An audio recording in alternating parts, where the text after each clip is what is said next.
This is an article from the AP. What happens if the U.S. election is contested? If. Right, that's a big if. Should be in capitals. And it's got a really interesting, I actually have them. I'll just show you these. These are images. It says key dates between vote and inauguration. So we have November 3rd, we got election day, right? And then from November 3rd or 4th to the 23rd, deadlines vary by state to receive absentee and overseas ballots from voters unable to vote in person. November 5th to December 12th, deadlines vary by state to certify election results, including for president and vice president, to determine how state electors will vote. And then December 14th, state electors cast their ballots with the candidate with 270 or more votes wins. So then we have January 6th, a joint session of Congress convenes with Vice President Mike Pence presiding to certify results. January 20th, the president and vice president are sworn in. So now we have settling an unsettled election. If the presidential election is not decided when the state-chosen electors meet December 14th to cast their electoral votes, the Constitution and federal law outline a procedure to ensure a president and vice president take office. So we got, I'm reading this in order, essentially. All right, we got Americans vote, then their votes are tallied. Then electors meet December 14th to vote. And then it has a split in the path. Does a candidate have 270 or more electoral votes? If it's yes, the candidate elected and sworn in on January 20th.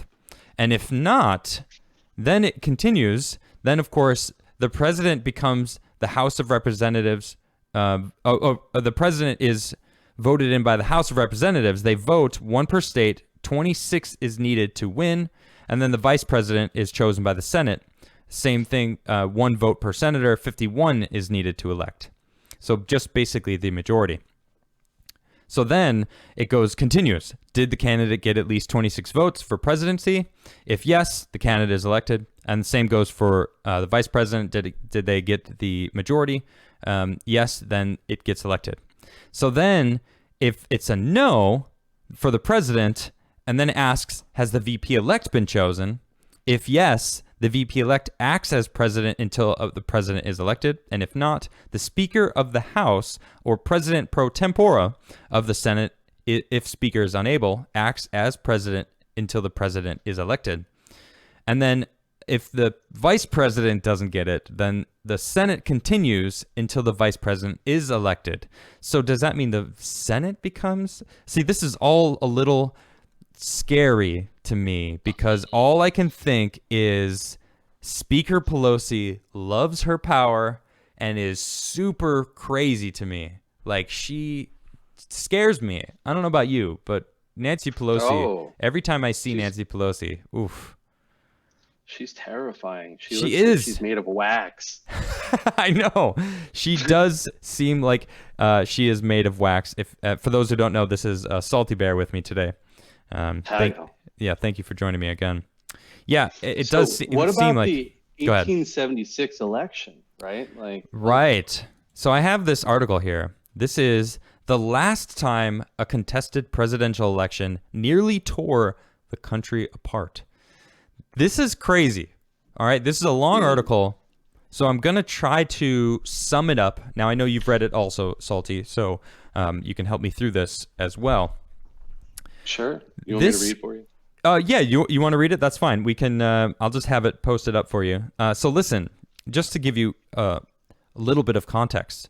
So this election was after the Civil War.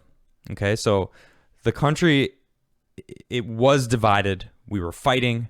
We just ended the war. It's in the 1870s. Grant was just finished. He had just been elected. Yep. Well, he was elected again in 1872, I believe. And then, so come 1877, there's a new election coming and it's contested. There's all sorts of stuff that's going on about this. And let me just so here, I'm just going to read this article, this paragraph here. A tense run up to the 1876 election. All right. The solid popular majority, including ex-slaves in the South, protected by the actual or threatened presence of federal troops, that had re-elected Civil War hero Ulysses S. Grant in 1872 had been weakened by a sustained economic depression, systemic corruption, and Southern white resistance, and Northern white fatigue with Reconstruction. The midterm election. Yeah, go ahead. Which was basically the Reconstruction after the Civil War, where you Correct. got black people who are getting enforced rights throughout America. Right. Right. They're fighting it. The army is terrifying because they are both the oppressor and the people allowing them to have those rights. That's a good point. So we have, the government essentially running thin on trying to maintain and enforce the fact that the black population were free. And you gotta recognize it. And the South was pissed.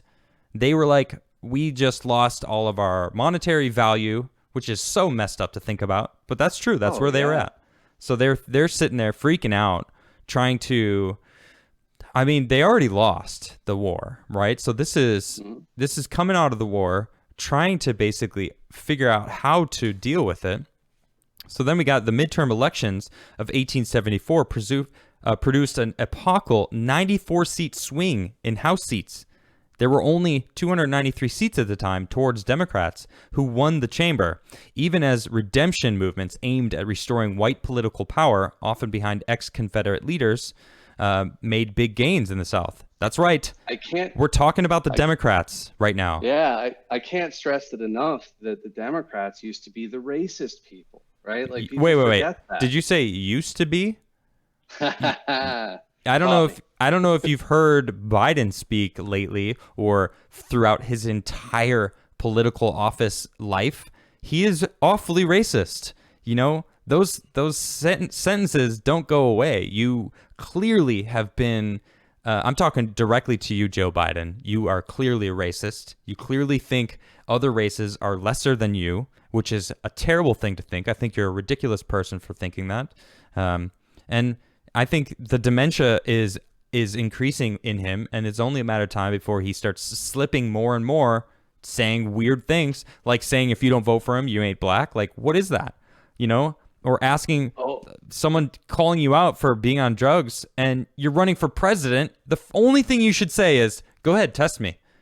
And you say, how dare you ask me that? What are you, a junkie? It's like, and what? Even I think it's weird when people run their hands on my hairy legs. I mean, you do have soft legs.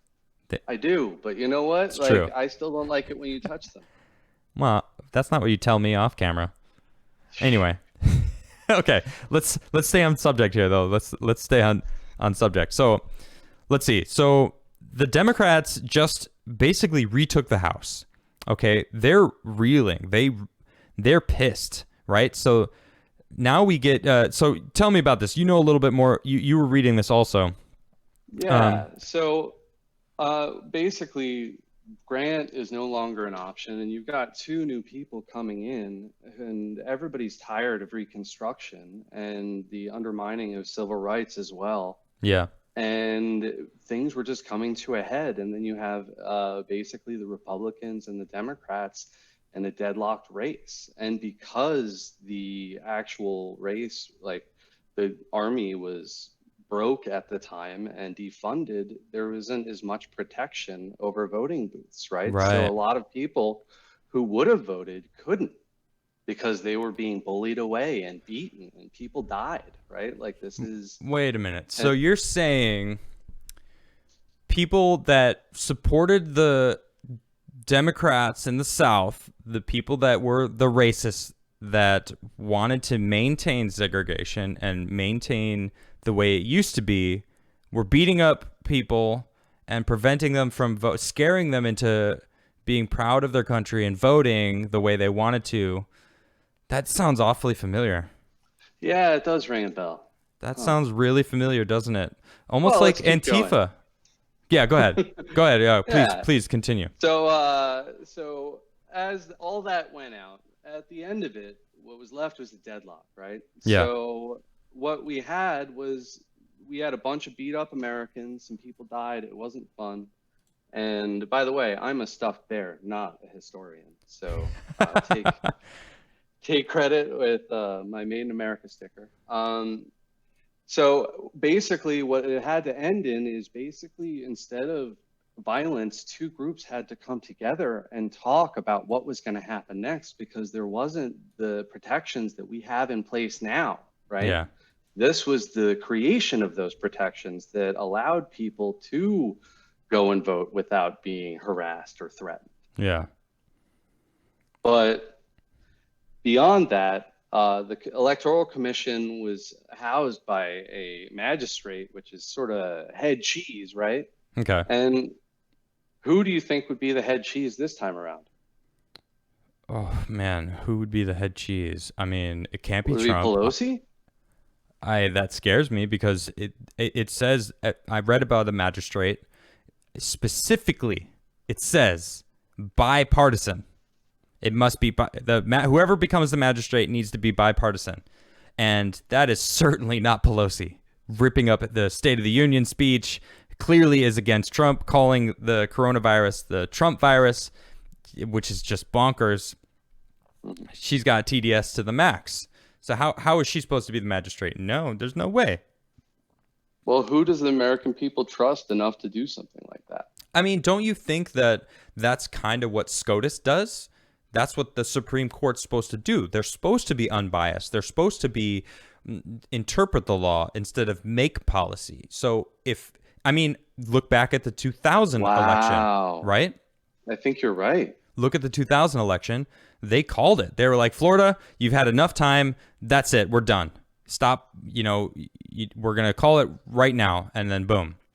And they called it, and Al Gore lost, and George Bush won, and that was it. So now, going now forward, this whole Supreme Court justice nomination gets even more heated. No absolutely. Wonder. That's why they're going so hard against her. It's not even they've been saying like, man, now the Republicans are trying to pack the court. It's like, what? You're confusing filling a seat in a Supreme Court for the Supreme Court when it's in a contested year. Everybody agrees that this election is going to be contested. This is going to be a really serious election. Okay. So we can't have a tie. We can't have 4-4. We need to fill the seat. So everyone votes no matter what. That's what justices do. They make a decision and the majority rules, period. The Supreme Court of the land. Okay. That's what it is. The Supreme Court of the United States. Okay. That's what happened in 2000. So we don't have a magistrate nowadays. There's no magistrate. So who would be the magistrate? Who would be the bipartisan decision maker when it always comes down to that final decision? The Supreme Court. No wonder they're trying to ruin and slander Amy, because she's a boss and she's got conservative values. They're like, oh no, if they win, if they put her in, then we don't have a majority. Also known as we don't have the power anymore, the control anymore that we clearly want. They're being blatant about it. All right. And it's really annoying. All right. Let's get back to the 1877 election. So sure. Now they have a compromise, right? Mm-hmm. So basically, tell us about the compromise. So the compromise of 1877. So ultimately, there's a lot that went into it. But the really kind of weird part about this that like drew me into it was, so I'm just going to start reading. There are varying accounts by the Compromise of 1877 works. Some historians claimed that there was a broader commitment made by the Wormley Conference participants to federal support for capitalist development of the South. But in any event, Hayes kept his end of the bargain on Reconstruction. So the long and the short of it, is that the idea is that what came out of it was, fine, we'll give you the presidency, but we want to be able to rule the South however we want, right? And the way that worked was white people kind of got to go back to the way things were, right? Where it was this unwritten good old boy game. Yeah. Where, there were white, and black water fountains, right? This was literally the beginning of Jim Crow. It even says it right here. Yeah, this was what started Jim Crow in the United States, or at least this is what this article claims. Yeah. And like I could totally see it. And to think that something like that could come out of this election is shocking. Well, and it's interesting too because it almost feels like they're trying to bring back segregation right now. You know, California is trying to make it legal to discriminate so that they can make it diverse. But in reality, they're actually making it so that people can be racist legally and discriminate against specific people. Now, it doesn't. I'm not adding race into that, but that is literally in the bill, is that they can choose whatever race they want to pick. Now, they've got these glasses on with huge blinders on that they can't see past their own agenda. They're like, this is the way. And they're not seeing the negative aspects to that, how it's actually creating an inverse effect. If you cater to somebody just because of the color of their skin, you're taking away their their ability you're treating them differently. To prove themselves. You're treating them differently than correct. You. Right? Yes, and you're basically saying you are less than, and you need help, so we're going to give you more help because you are less than these other people. That's them declaring it. And that's messed up. They are literally cloaking this racism through a veil of virtue, and it is disgusting. All right? And a lot of these people are doing it. Now, back in 1877, it wasn't cloaked. They were very obviously saying it. We don't care. We want segregation. We want separate everything because you took away all these things, so let's bring in Jim Crow laws. That's what the Democrats did back then. They're continuing it today with this veil on, all right? Convincing people that it's for the best. Now they've got everyone thinking like, "Oh yeah, this is for the best. This is the way it should be." Same Democratic Party, new coat of paint. Boom, exactly. All right, so now we have the lessons of 1876. Now I'm just going to read this, all right? What does the 1876 experience teach us about potentially contested 2020 election outcome?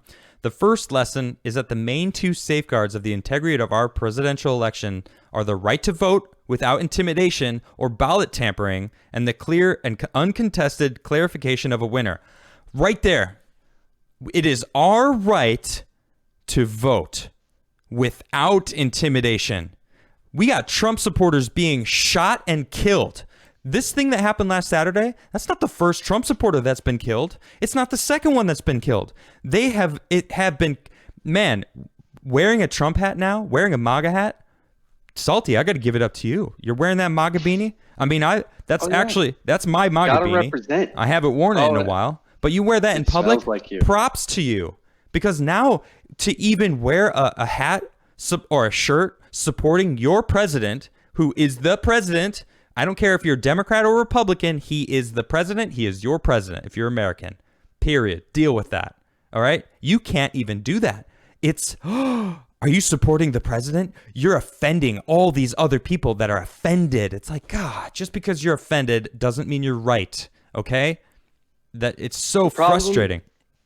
The problem with being offended is that people just move the goalpost on you. Yep, right? You're right. The moment that you capitulate, they will move the goalpost to somewhere else, and then what you're doing is signing over everything that you cared about. And it's a tactic, right? You talked about Saul Alinsky before. Intimidation. That's what it Rules is. For radicals. They're intimidating people. Yes, they're intimidating people. Yeah. Go. And accuse your enemy of what you're currently guilty of. Oh, and that is ridiculous. Man, every single time the Democrats open their mouth, they're saying what I'm thinking that they're doing, and they're claiming other people are doing it. It's just like, how obvious it's because is it works. I don't get it. I don't understand why it works. How does it work so easily? How are people that clueless? I just don't understand. People are busy. Right? Like they've got much time in their lives that is dedicated to going to or from work or trying to make enough money to survive. Yep. And at the end of the day, you're exhausted, you're beat. You probably work a retail job, and then at the end of it, you got to listen to garbage, and you don't have time to do research. Yep. You You're get right. the loudest voices first and what's popular, because ultimately you want to stick in the herd. Yep. There it is. All right, let's continue on here.